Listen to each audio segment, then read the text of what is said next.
السلام علیکم ورحمۃ اللہ۔ شاہ سلطان بھائی، سوال آپ کا یہ ہے، 1965 میں غالباً اسی جنگ میں میرے خیال میں ملکہ ترنم، خیر وہ ملکہ ترنم تو نہیں ہے، وہ تو ابلیس کی ایک ایلچی تھی، نور جہان گانے بھی گا رہی تھی غالباً، اور گانے گا گا کر وہ جذبات ابھار رہی تھیں، شریعت اس کی اجازت نہیں دیتی، یا کوئی اور جنگ تھی۔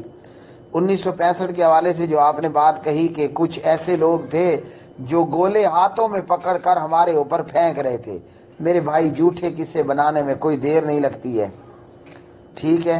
ہاں اتنا ہم ضرور بتا سکتے ہیں کہ بدر میں، میدان بدر میں مسلمانوں کی نصرت اور مدد کے لیے اللہ تعالیٰ نے فرشتوں کی جماعت اتاری، تو یہ صرف وہاں تک نہیں تھا، جب بھی مسلمان اسلام کی خاطر لڑیں گے نا، اور اسلام کا دفاع کریں گے اور مسلمانوں کا، مسلمان جب بھی اسلام کی خاطر لڑیں گے اور ان کے عقائد درست ہوں گے، ان کے اعمال کتاب و سنت مطابق ہوں گے، تو کہنے والے نے کہا کہ فضائے بدر پیدا کر، یعنی اسی طرح کا ایمان ہو اور اسلام کی خاطر جنگ لڑی جا رہی ہو تو فرشتے پھر بھی اتریں گے، ہاں جی۔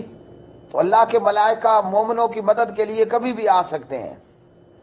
تو باقی جو ان جنگوں میں ہوا جو ہماری انڈیا سے ہوئی، انہی جنگوں کے اندر اللہ سبحانہ و تعالیٰ نے ہمیں میجر عزیز بٹی شہید جیسے لوگ بھی دیے، جنہوں نے اپنی جان دے دی مگر مسلمانوں کی حفاظت کی، اور مسلمان ملک یا مسلمانوں کی حفاظت پر یا ان کی جان و مال پر حرف نہ آنے دیا، تو یہ بات تو درست ہے۔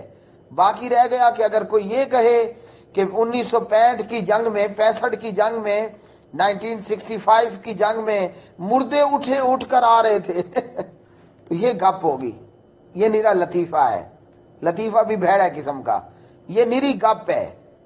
کوئی یہ کہے کہ 1965 کی جنگ میں مردے آ کر، مرے ہوئے بزرگ آ کر گولے ہاتھوں میں لے کر دوبارہ انڈیا پر ڈال رہے تھے، یہ گپ ہے میرے بھائی۔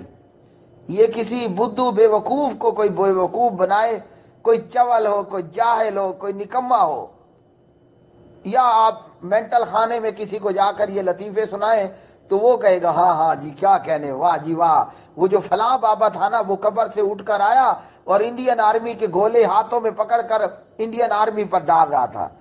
ہم جیسا توحیدی تو انشاءاللہ اس دھوکے اور ڈرامے کا شکار نہیں ہونے والا، نمبر 1۔ نمبر 2، اگر کوئی یہ کہتا ہے کہ 1965 کی جنگ میں مردے بزرگ مرے ہوئے انہیں آ کر انڈیا کے گولے پکڑے، تو میرے بھائی یہ ہمارے مرے ہوئے بزرگ کیا دعوت کھانے گئے تھے جب انڈیا نے ہم سے جنگ کی اور ہمارے وجود کا ٹکڑا بنگلہ دیش ہم سے کاٹ دیا گیا، یوں سمجھو کہ پاکستان کا بازو کٹ گیا۔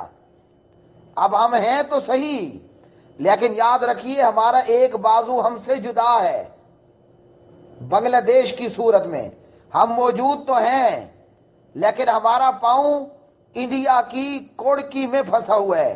کوڑکی ہم کہتے ہیں چوہے کو پکڑنے کے لیے جو کوڑکی لگائی جاتی ہے، اور وہ ہے ہمارا کشمیر، یا ہماری شاہ رگ ہمارا کشمیر۔ تو اگر یہ بابے قبروں سے اٹھ کر انڈیا کے گولے کیچ کرتے رہے، یہ کوئی انڈیا پاکستان کا میچ ہو رہا تھا کہ جناب آپ کے کرکٹر نے وہ گیند کیچ کر لی ہو یا وکٹ کیپر نے کیچ کر لیا ہو؟ اگر یہ بابے قبروں سے اٹھ کر آئے تھے جب بنگلہ دیش ہم سے کاٹ دیا گیا، یہ بابے کیوں نہیں آئے؟ آج 190-95 دن ہو رہا ہے کشمیر کے کرفیو کو، کشمیر میں سینکڑوں دربار ہیں بابوں کے، کوئی بابا اٹھ کر کیوں نہیں آ رہا؟ ہمارے وزیر اعظم کیوں فقط ہیجڑوں کی طرح ایونٹ کرنے پر مجبور ہیں؟ یہ بابے کدھر گئے ہیں؟ یہ کوئی پاگل کسی کو کہا جائے، کوئی پرلے درجے کا چول ہو، مینٹل خانے میں دیکھیں نا آپ، ایک پاگل کہے گا میں وزیر اعظم پاکستان ہوں، دوسرا پاگل کہے گا میں وزیر خارجہ جناب شاہ محمود قریشی ہوں، تیسرا پاگل کہے گا میں جناب وزیر فلاں فواد چودھری ہوں۔ مینٹل خانے کی بات کر رہا ہوں، جن کا نام لیا یہ ظاہری طور پر پاگل نہیں ہے۔ تو وہاں یہ لمبی لمبی چلتی ہیں، اہل حدیث ہو اور اہل توحید ہو، اس کے نزدیک تو یہ ایک گپ ہے، گپ بھی بڑی بونگی قسم کی گپ ہے کہ مردہ اٹھ کر میرے بھائی شاہ سلطان، یہ جتنے بابے قبروں میں ہیں، دربار مزار ہیں، مجھے بتائیے اپنا استنجا خود کیا تھا؟ آج طاہر القادری زندہ ہے نا، آپ کے کراچی کا الیاس قادری بھی زندہ ہے، ذرا الیاس قادری اور طاہر القادری کا استنجا کر کے دکھائیں، کیا وہ اپنا استنجا آپ کو کرنے دے گا کہ ہم اپنے پانی کا لوٹا لیں اور اپنے پیر کے وہ جو کیا ہوتا ہے نیچے، پیر کو استنجا کرانا شروع کر دیں؟ پیر کرنے دے گا؟ اگر کرنے بھی دے گا سارے ہی دیکھیں گے اور لوگ کہیں گے او پیر بھی لچا تے مرید بھی لچا، کہیں گے نا۔ پہلے آپ کو یہ الیاس قادری طاہر القادری اپنا استنجا نہیں کرنے دے گا، قسم سے نہیں کرنے دے گا۔ اگر کرنے دیا نا اور کوئی الیاس قادری زندے کا استنجا کرنے لگا، الیاس قادری خود کر سکتا ہے، طاہر القادری بھی کر سکتا ہے، اگر یہ ویڈیو آ گئی کہ الیاس قادری کا مرید اس کا استنجا کرا رہا ہے، سارے کہیں گے ہائے ہائے لچے لچے لچے لچے۔ اور مرنے کے بعد کیا ہوگا؟ مرنے کے بعد الیاس قادری کا کوئی اور استنجا کرے گا اور استنجے میں اس کے خصیوں کو ملے گا، اس کے عضو تناسل کو ملے گا اور صاف کرے گا نا۔ الیاس قادری کے مرنے کے بعد اس کے خصیتین، اس کے LUN کو کوئی اور دھوئے گا۔ اب الیاس قادری اتنا مجبور، یہ جتنے بابے مر کر قبروں میں ہیں یہ سب کی مثال ہے۔ علی حجویری تھا، پاک پتن والا تھا، گولڑے والا، بری امام، اجمیری، سب کے استنجے کسی اور نے کرائے، ان کے خصیتین کو غسل کرنے والے نے دھویا۔ ہاں، غسال غسل کرنے والے نے علی حجویری کے LUN کو دھویا۔ اب علی حجویری اتنا مجبور تھا، اپنا استنجا خود نہیں کر پایا، یہ بابے کیا خاک 1965 کی جنگ میں آ کر انڈیا کے گولے اپنے ہاتھوں میں پکڑ رہے تھے۔ یار اتنی بڑی گپ، اتنا بڑا ڈرامہ، اتنا بڑا جھوٹ، جو بابا مرنے کے بعد اپنا LUN خود نہیں دھو سکا۔ ارے مشرکو، وہ انڈیا کے گولے کیا پکڑے گا؟ وہ توحید کا بیڑا غرق کر دیا، اللہ کی وحدانیت کا ستیہ ناش کر دیا۔ مردہ جو لاچار اور مجبور ہے، اس مردے کو انڈیا کے گولے پکڑنے والا بنا دیا۔ پہلے مردے سے کہو اپنا LUN تو دھوئے، پھر انڈیا کا گولا پکڑے گا۔ بندہ کیا دل کرتے بندہ دیوار میں ٹکر مار دے یار۔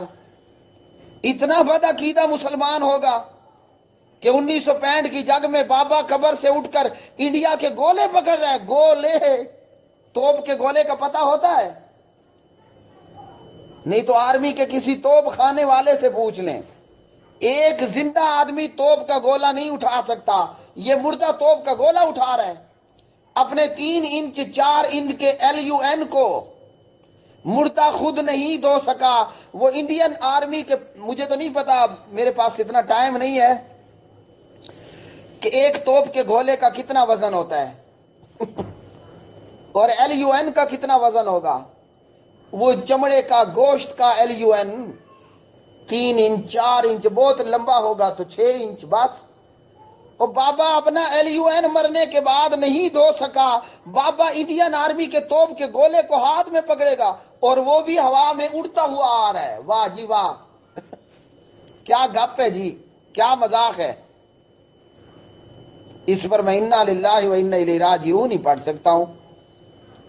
اگر ہم یہی سمجھتے رہے کہ انڈیا پاکستان کی جنگ ہوگی اور مردے آ کر انڈین آرمی کے گولوں کو پکڑیں گے تو ہم جنگ ہار گئے، پہلے ہی سن لو۔ اور بھائی جنگ جیتنے کے لیے میجر عزیز بٹی، میجر طفیل جیسا ایمان اور جذبہ چاہیے، تب انڈیا سے ہم جنگ جیتیں گے۔ مردوں کے بھروسے رہے تو انڈیا جیت گیا، ہم ہار گئے۔ اگر ہم مردوں پر بھروسہ کیے رہے، سن لو یہ پاکستان بھی نریندر مودی کا ہو گیا۔ اگر ہم نے مردوں پر بھروسہ کیا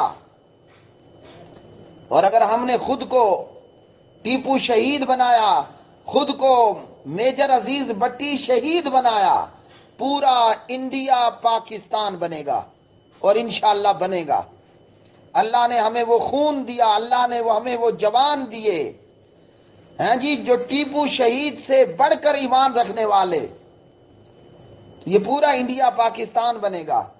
اور اگر اللہ نہ کرے ہم یہ خواب دیکھتے رہے کہ انڈیا پاکستان جنگ ہوئی اور مردہ آ کر انڈیا کے گولے کیچ کرے گا تو یہ پاکستان بھی انڈیا بن گیا۔